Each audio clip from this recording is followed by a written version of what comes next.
Bonjour, bonsoir ou bonne insomnie à tous. Aujourd'hui, j'aimerais parler de 4chan. Alors, qu'est-ce que 4chan 4chan, c'est un site se présentant comme un image board. C'est créé en 2003 et c'est créé à l'origine pour discuter autour des animés et plus globalement de la culture japonaise. Vous en doutez sûrement si vous connaissez déjà ce site. Il s'est rapidement diversifié pour aborder d'autres sujets avec l'ajout de nouveaux boards. On peut y parler d'animé, de cosplay ou de technologie. Un petit peu tout en fait. La spécificité du site est déjà qu'il possède une apparence très austère. Il n'a pas beaucoup évolué au fil du temps. Mais au-delà de l'apparence, ce qui en fait en partie la force est que chaque nouveau thread finit par disparaître définitivement si aucune réponse n'est donnée, à l'inverse d'autres forums où généralement tout y est archivé. Bi ou Random, la board à l'origine du site, encore actuellement la plus fréquentée, possède par exemple à l'heure où j'écris ces lignes 157 threads. Celui en haut de la liste est celui qui a la réponse la plus récente. Celui tout en bas est celui qui a la plus ancienne. De plus, passé un certain nombre de réponses, ceux-ci sont automatiquement supprimés, libre donc aux utilisateurs d'en refaire un ou non sur le même sujet. Si vous repassez sur la même board où vous avez traîné il y a une semaine, il y a donc de fortes chances que celle-ci ait complètement changé. Seuls les threads arrivant à captiver un maximum de monde ont le droit de rester actifs. En dehors de screenshots ou de certains sites pouvant recenser les threads les plus populaires, aucune trace n'y est laissée.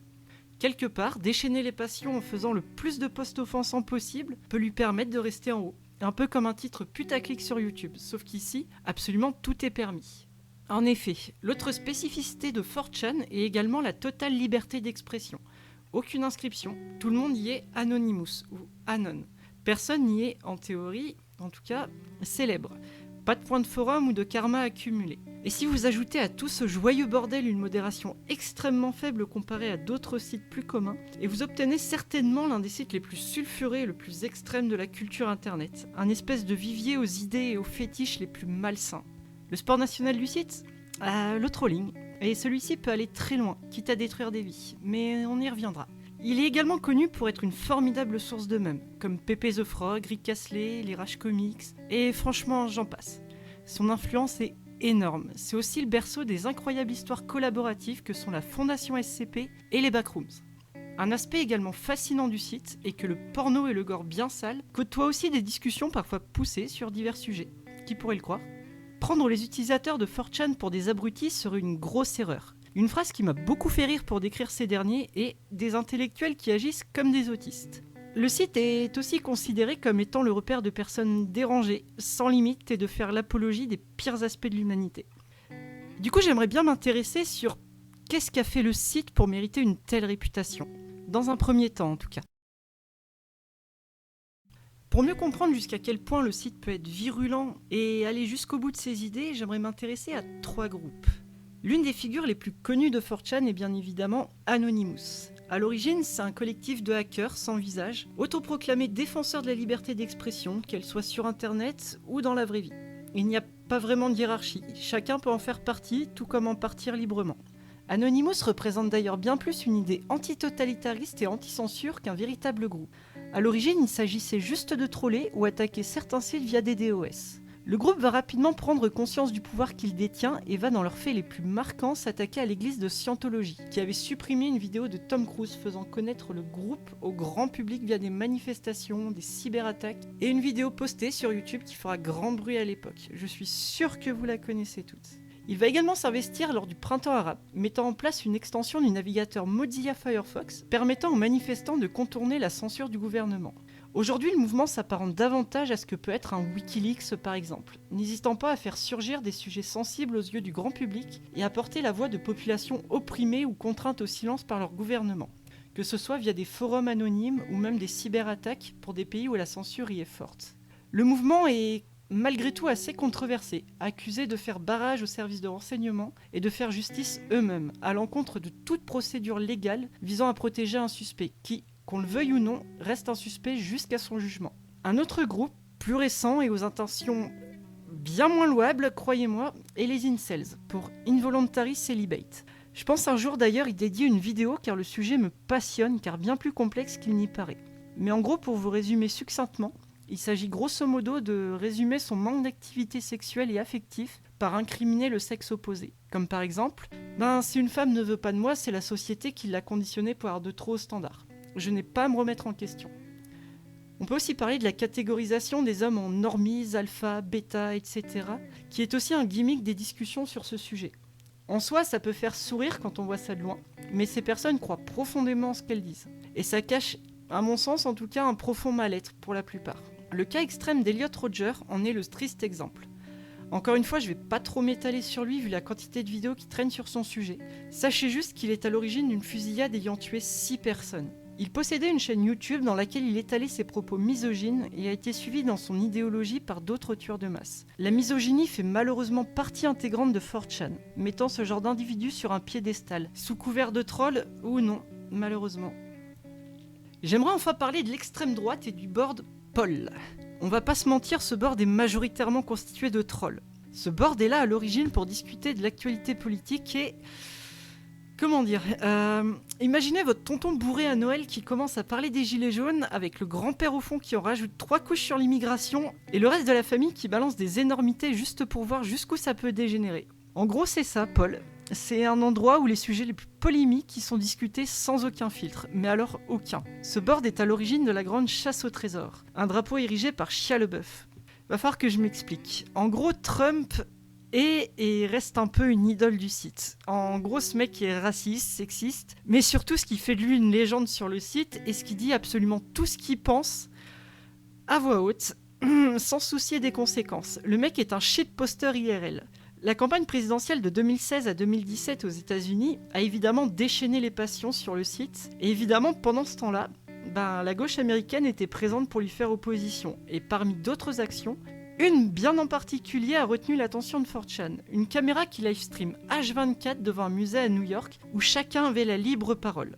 Évidemment, il n'a pas fallu longtemps avant que ça dégénère et que les personnes à l'origine du projet finissent par simplement mettre un drapeau avec écrit sobrement « He will not divide us ». Lui aussi filmé H24 avec toujours une caméra. Certes sur le drapeau, mais cette fois tournée vers le ciel et au milieu de la pampa américaine. L'intelligence collective combinée à la détermination du board les a poussés à trianguler la position des étoiles, à chercher parmi les trajets aériens et à finalement se pointer avec un camion en klaxonnant comme des tarés pour que ça s'entende sur le stream, afin d'enfin localiser le drapeau et de le détruire. Au final, ça s'est fini en France, dans la ville de Nantes, et à coups de drone lance-flammes. Oui, c'est pas une blague. Je vous invite à regarder la vidéo de The Great Review sur le sujet qui l'approfondit bien plus sérieusement que moi. C'est surréaliste et ça montre bien jusqu'où peut aller 4chan lorsqu'ils ont décidé quelque chose. 4chan est globalement une source inépuisable de polémiques.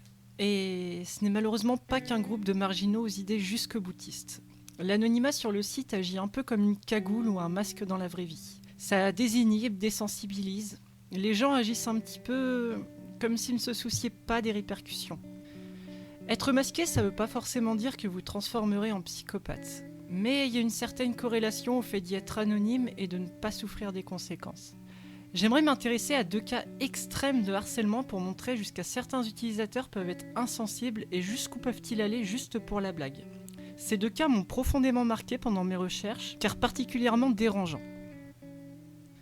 Le premier cas est celui de Jessie Slaughter, une américaine de 11 ans, et oui c'est un pseudo, qui avait reçu des critiques sur stickydrama.com, un peu l'équivalent des Skyblogs qu'on pouvait avoir en France, et MySpace. Et elle a fait une vidéo sur YouTube où elle apparaît arrogante avec un langage très cru. La vidéo tourne énormément et atterrit bien évidemment sur 4chan, qui n'apprécie pas son attitude et débute une campagne de harcèlement. Son Twitter, MySpace et même Facebook leak, et surtout le numéro de téléphone de sa famille ainsi que son adresse. Après un florilège d'insultes, d'appels anonymes, de fausses livraisons, Jessie reposte une vidéo d'elle en pleurs, où elle dit « Vous avez ruiné ma vie », avec son père derrière elle qui finit par totalement craquer dans un discours plein de rage.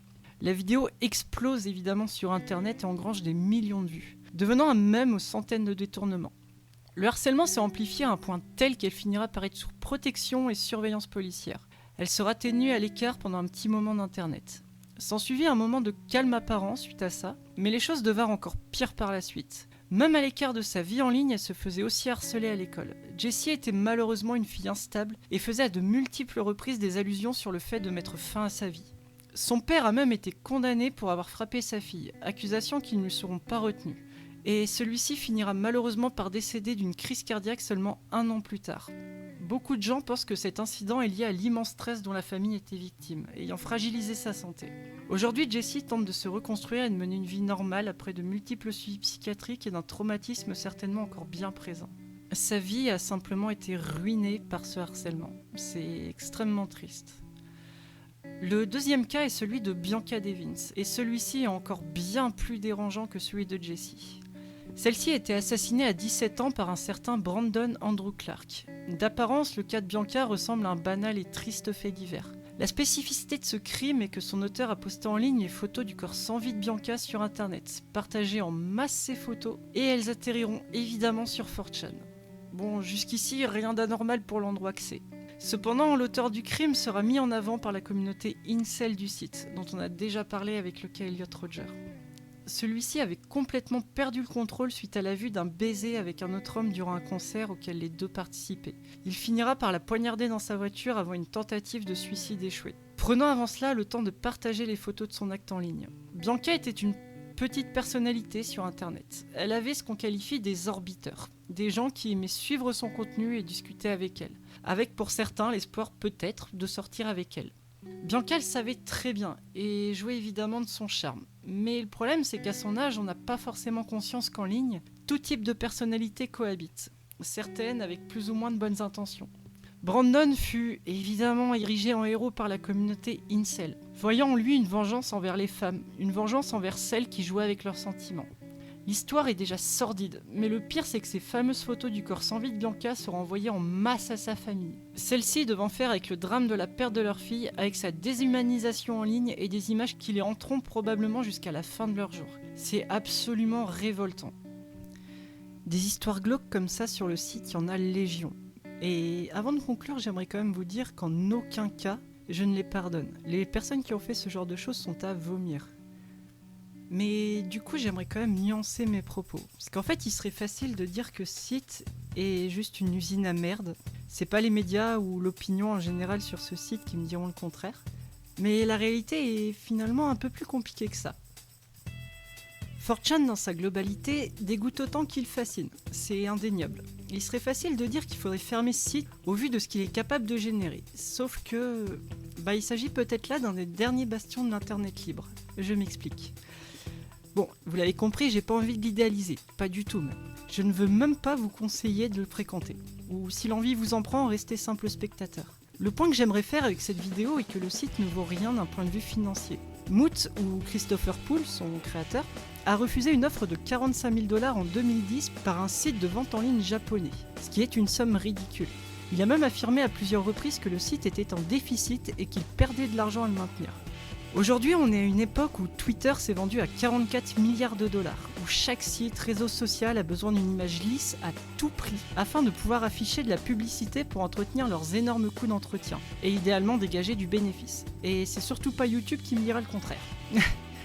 4chan n'en a rien à carrer, il n'a aucun intérêt à conserver une image propre. Le site n'a pas vocation à ça. Le mot d'ordre du site est liberté, même si cela offense ou engrange des dérives. On a devant nous la pure définition du chaos. 4chan fait évidemment peur, car il montre la part d'ombre de l'humanité, mais il montre aussi son incroyable capacité à s'entraider, à créer ou à débattre. À l'heure du politiquement correct, des chaînes d'information au discours monocorde, bonjour CNews, de censure bridant toujours plus les créateurs, de dictature ou répression toujours présente dans le monde, on a besoin de remettre les choses en question. On a besoin de cette liberté d'expression, même si celle-ci semble souvent bien laide. 4chan est le trou du cul d'internet, il dégoûte, mais tout le monde en a besoin d'un.